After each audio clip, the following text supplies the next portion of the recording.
We grow up believing that the solution to all our financial problems is simple. Earn more money. A promotion, a side hustle, a better paying job. That's the golden ticket, right? But what if I told you that for many people, earning more money doesn't actually solve anything? In fact, in some cases, it makes things worse. Because the moment money increases, so do the expenses, desires, and expectations. That's where most people get trapped, and they don't even realize it. Imagine this. You finally get that long-awaited salary bump. You're thrilled, and rightfully so. You start dreaming of all the things you can finally afford: a new phone, dining out more often, maybe even move into a better apartment. You convince yourself, I deserve this. I've earned it. So you begin upgrading everything, from clothes to gadgets to your weekend plan. And in no time, your bank account looks the same as it did before the raise. More money came in, but it vanished just as fast. There's a name for this phenomenon: lifestyle inflation. It's when your cost of living rises in step with your income. You don't feel richer, even when you technically are. You just start living more expensively. You used to be okay with simple meals. Now, it's takeout every night. You are fine with your current phone. Now you're waiting in line for the latest model. But here's the danger. Every upgrade feels small on its own. But over time, they snowball into a life that's just as financially tight, only flashier on the outside. The scary part: lifestyle inflation is quiet. It doesn't feel reckless. It feels normal. You're not buying yachts or private jets. You're just treating yourself here and there. But these small changes add up, and soon, your new lifestyle demands your new income just to survive. You can't go back. You're stuck on a financial treadmill, running faster but staying in the same place. Here's what schools never taught us. Wealth isn't about how much you earn. It's about how much you keep and where you put it. A person making $3,000 a month and saving $500 is better off than someone making $10,000 and saving nothing. It's the gap between income and expenses that builds freedom, not the number on your paycheck. When you let your lifestyle consume every raise, you leave no room to invest, save, or prepare for emergencies. That's not growth. That's survival with nicer clothes. True wealth starts when you stop letting your money control you and start giving it a purpose. Every dollar should have a job, either to grow, protect, or serve your future. It's not about cutting every coffee. It's about cutting the financial noise and focusing on intentional spending. You can't build wealth if your money walks out as fast as it walks in. The wealth equation is simple, but only a few are bold enough to follow it.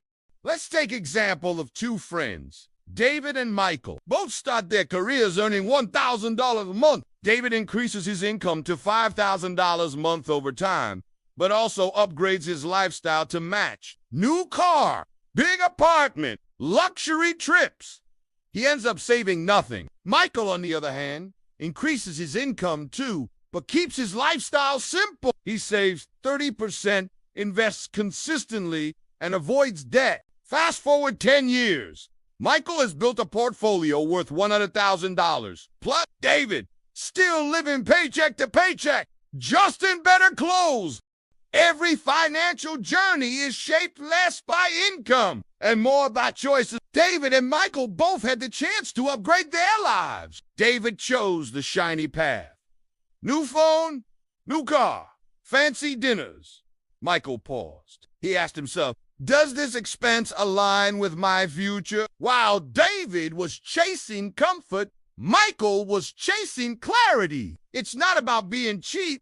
It's about being intentional. Each choice you make is either buying your freedom or postponing it. Over time, those small decisions become massive outcomes. The power isn't in how much you earn. It's in what you do with it. And once you understand that, money becomes your tool, not your trap. Warren Buffett still lives in the same house he bought in 1958. He's worth billions, yet his lifestyle hasn't exploded with his income. Why? Because true wealth isn't about what you show, it's about what you own. Michael followed that mindset. As his income rose, he didn't flex, he invested. Instead of chasing status, he chased assets.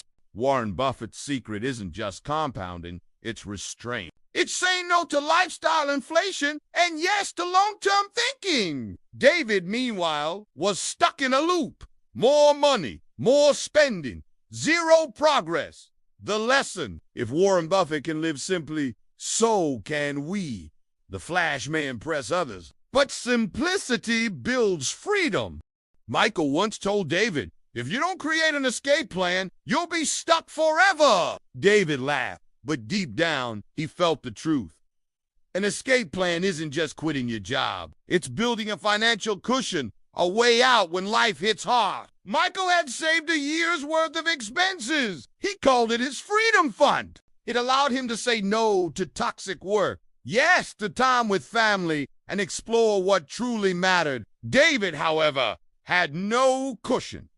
Every setback felt like a trap. That was the difference. Not intelligence, not luck, just preparation. Without an escape plan, you don't own your time. And if you don't own your time, you don't own your life.